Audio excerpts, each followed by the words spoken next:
ce qui concerne les biens de l'ancienne famille régnante, tout ce que je peux faire, c'est une déclaration d'intention et un engagement moral, c'est de faire tout ce qui sera dans mes moyens pour faire la vérité sur cette question et récupérer les biens mal acquis par cette famille. Je sais qu'il y a des difficultés, parce que ce sont des tribunaux étrangers qui doivent trancher, ce ne sont pas les tribunaux tunisiens uniquement. Et donc, il y a aussi des sociétés écrans, etc. Il y a des investigations, des recherches. Je pense que nous n'avons pas fait, au cours des 3 dernières années, l'effort nécessaire. Et je pense qu'une des questions de la justice transitionnelle, c'est de faire la vérité sur cette question. Donc, je m'engage devant vous de soutenir la justice transitionnelle pour qu'elle fasse la vérité sur les 50 dernières années et particulièrement sur cette question des biens spoliés. En ce qui concerne le TGV, est-ce que c'est rentable? Est-ce que c'est une nécessité? Moi, je vais vous dire qu'il y a des investissements à très long terme, dont des réseaux ferroviaires. Nous avons hérité de la France un réseau ferroviaire qui s'étend sur l'ensemble du pays. Nous n'avons rien fait pour ajouter 1 mètre depuis 60 ans. Nous n'avons rien fait pour l'entretenir. Nous n'avons rien fait pour le moderniser. Et aujourd'hui, que de lignes se sont arrêtées entre Kéron et Tunis, entre Tbarka ou Tunis et entre les différentes villes à la suite d'une inondation ou d'un événement quelconque. Nous avons accusé un très grand retard.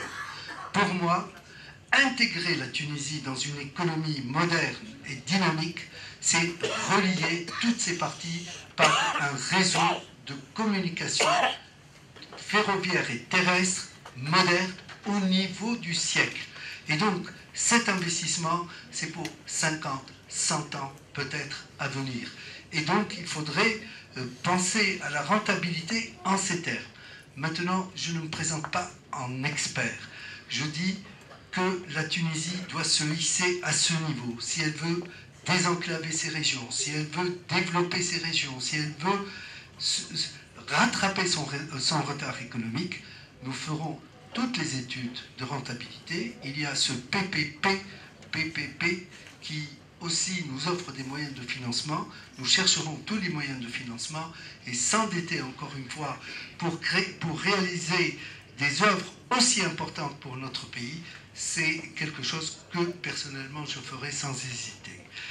Maintenant, pour les relations extérieures, je vous dirais que je conserverai toutes les relations traditionnelles de la Tunisie. La Tunisie appartient au Maghreb. J'œuvrerai pour donner vie à l'humain. Et je connais les obstacles. Et je n'ai pas grand espoir de pouvoir le faire parce que ça ne dépend pas d'une partie. Ça dépend de l'ensemble des parties. Il y a des obstacles réels. Mais je chercherai d'autres voies. Il y a par exemple l'accord d'Agadir qui crée une zone de libre-échange entre le Maroc, la Tunisie, l'Égypte, la Jordanie, et qui n'a jamais vu le jour parce que les dictatures en place n'ont pas voulu créer cet espace d'investissement et de développement économique. Bien évidemment, il n'y a pas que 2 points en moins de PIB en l'absence de cet espace, mais regardez la force de la Chine. C'est quoi? C'est son marché immense. Nous avons la possibilité de créer un marché important. Le marché euro-méditerranéen, c'est 700 millions de consommateurs. Et pour moi, un consommateur, ce n'est pas quelque chose de figé. Le pouvoir d'achat du consommateur est un élément essentiel du développement du marché. Plus le pouvoir d'achat se développe au sud, plus l'économie du nord se développe. Ce n'est pas avec des pauvres qui n'ont pas de moyens qu'on peut constituer des marchés en dynamique. Donc, personnellement, je conserverai toutes les relations d'amitié avec les pays du Maghreb, avec les pays du Machrek. Aucune condition politique. Aucune. Parce que, je vais le dire en arabe parce que je n'ai pas la traduction dans ma tête, je n'aliénerai jamais l'indépendance de la Tunisie ou la liberté de la Tunisie pour un gain à court terme ou même à long terme. Ça, c'est absolument certain. aucune condition. Et si on est frère, on doit se respecter d'abord. Je serai respectueux de l'indépendance de chaque État. Et je n'accepterai jamais que quelque État que ce soit s'immisce dans les affaires intérieures de la Tunisie. Jamais. C'est un principe sacro-saint. Donc, j'aurai d'excellentes relations avec l'Union européenne. Et je ferai de sorte à ce qu'on ait un partenariat avancé avec l'Europe. C'est un espace. Le monde est notre espace. J'ai reçu l'ambassadeur belge dernièrement qui est venu faire ses adieux à la classe politique. Quand je lui ai posé la question où est-ce que vous allez, il m'a dit au Chili. Je lui ai dit mais c'est la fin du monde. Il m'a dit que voulez-vous? Nos intérêts économiques m'y obligent. Nous avons beaucoup d'investissements dans l'agriculture. Le monde, c'est l'espace de développement de chaque pays. Nous, en 2005, on avait 5% du marché de textile européen. 5%, ce n'est pas rien pour la petite Tunisie. Et il y a un potentiel énorme. Et donc, nous devons développer nos relations économiques, de coopération, de fraternité, d'amitié avec nos partenaires traditionnels du Nord, c'est-à-dire l'Union européenne. J'œuvrerai à maintenir, à développer, consolider nos relations avec l'Amérique. L'Amérique nous a aidés à des moments importants de notre vie nationale, avant l'indépendance, mais aussi au cours de cette période de transition. Et les bonnes relations avec l'Amérique nous ont permis de développer notre économie dans les années 60 et autres. Bien sûr, il y avait la guerre froide, je ne l'oublie pas. Mais je dis que j'œuvrerai à l'installation d'une zone de libre-échange avec les États-Unis. Il y va de notre intérêt national. Le Maroc l'a déjà fait. Je ne vois pas pourquoi la Tunisie ne le ferait pas. C'est un marché de 300 millions d'hommes, de consommateurs, et c'est quelque chose qui doit être présent. Je développerai des relations avec le BRICS. C'est des forces émergentes qui ont un potentiel énorme. On ne va pas leur tourner le dos au nom de quoi que ce soit. Il n'y a pas d'idéologie. Il y a des intérêts nationaux légitimes. Et j'oublierai pas l'Afrique, un potentiel énorme auquel nous avons tourné le dos. Il est temps aujourd'hui d'assumer pleinement notre africanité, si je pouvais m'exprimer ainsi. Voici ma vision des relations internationales de la Tunisie révolutionnaire. 3 objectifs pour la diplomatie. Premièrement, le développement économique, social, culturel et scientifique de la Tunisie. Voilà ce que je rechercherai d'abord à travers toutes les relations extérieures. Deuxièmement, la sécurité de la Tunisie et de la région par la coopération dans le strict respect de l'indépendance des nations, des États. Et troisièmement, la promotion de la démocratie à laquelle nous avons adhéré, qui devient une de nos valeurs, la promouvoir dans notre région et dans le monde par les moyens pacifiques et dans le respect de la souveraineté des États. Voilà les 3 grands objectifs de la diplomatie tunisienne qui me semblent correspondre à la réalité de la Tunisie d'aujourd'hui. Une Tunisie démocratique, une Tunisie appartenant à l'ère maghrébine et arabe, une Tunisie africaine, une Tunisie qui a des relations traditionnelles et historiques avec l'Europe, une Tunisie qui a une amitié avec les États-Unis, qui doit consolider, étendre son amitié avec tous les pays du monde. Voilà ma vision de la politique étrangère. En ce qui concerne la corruption et la réforme de l'administration, je suis d'accord avec vous. Si l'administration n'est pas réformée, nous ne réaliserons rien. Parce que l'administration, malgré tout l'actif qu'elle a, toutes les réalisations qu'elle a à son actif, l'administration aujourd'hui devient souvent un élément de blocage, parce qu'elle est tatillonne, parce que ses réglementations sont obsolètes, parce qu'il n'y a pas de transparence, parce qu'elle est lourde et elle coûte énormément au budget de l'État. Il faudrait réformer tout cela. Dans mon programme que vous pouvez trouver sur mon site, vous allez trouver un paragraphe propre à la réforme de l'administration.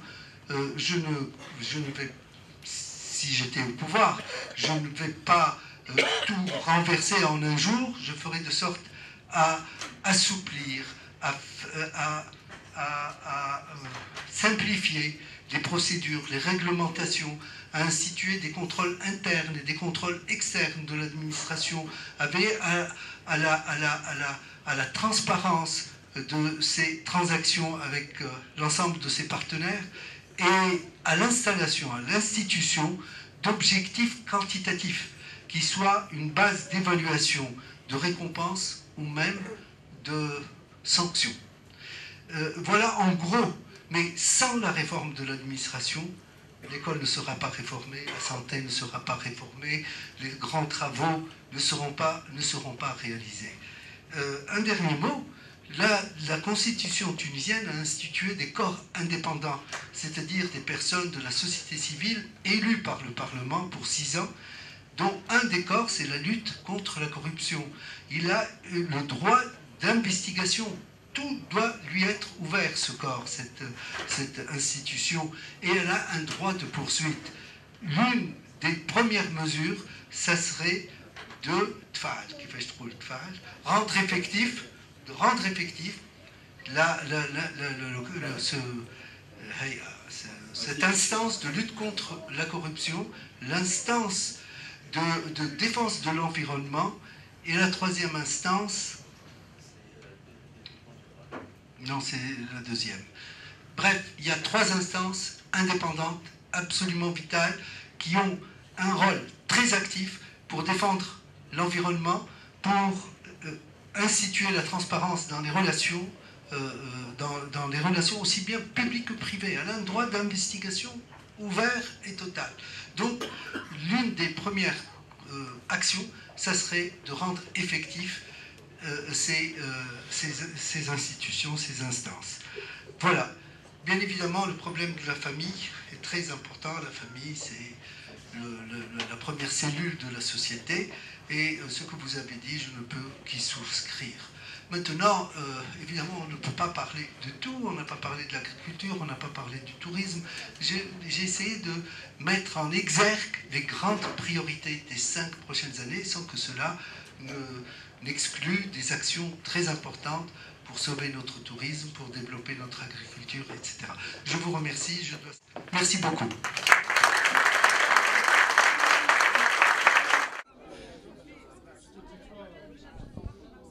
سي محمد نمق، مساء الخير.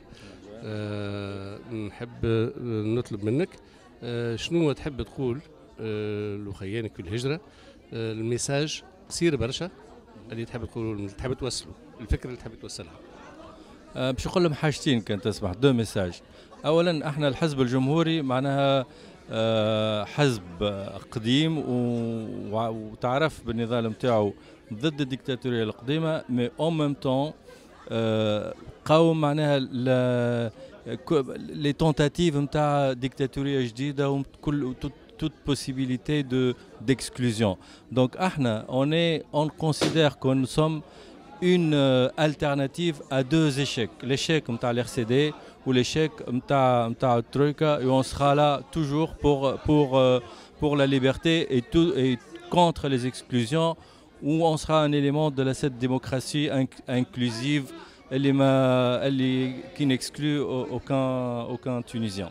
الحاجة الثانية اللي نحب vraiment par rapport aux Tunisiens de l'étranger، الحاجة اللي نحب نأكد على حاجة واحدة، هي comment maintenir le lien et comment maintenir les liens des Tunisiens à l'étranger par rapport à Tunis.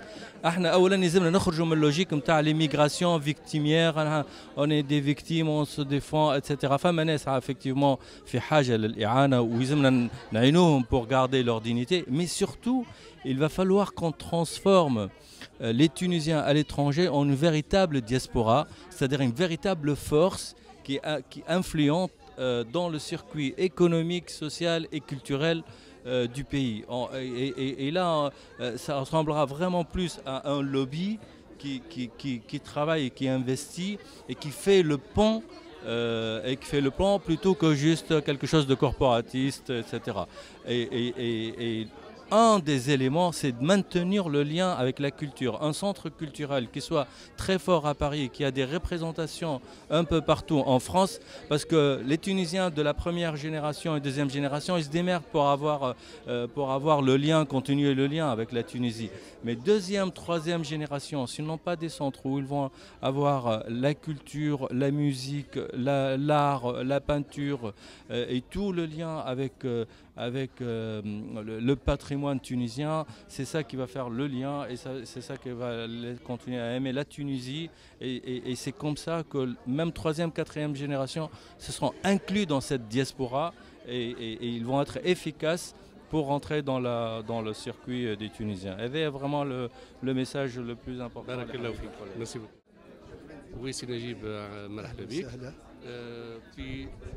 في دقيقة فريمون في دقيقة شنو تقول للعمال في الهجرة؟ شنو تقول لهم بالضبط؟ شنو تحب تقول لهم؟ شنو الميساج اللي تحب تعديه لهم؟ نحب نقول لهم أنتم جزء من الشعب التونسي، جزء عزيز، وأنتم مع الشعب التونسي توا قاعدين تكتبوا في مستقبلكم. حقيقة اللحظة هذه لحظة تأسيس، وباش تبقى الأجيال المتعاقبة تدرسها وتجبد منها العبر. ما تأيسوش. أنا نفهم خيبة الأمل متاعكم في الثلاث سنين هذه، ما تغيرتش الأوضاع في الاتجاه اللي احنا نتمناوه، لكن رانا حققنا برشا تقدم وتميزنا على بقية البلدان، ولذلك نثقوا في نفسنا. احنا اللي وصلنا المرحلة الانتقالية لنهايتها في الخمس سنين هذه، الكلنا توانسة. بعد الانتخابات نحط اليد في اليد ونبنيو تونس. بارك الله فيك. حماة الحمى يا حماة الحمى، هلم هلم لمجد الزمن لقد صار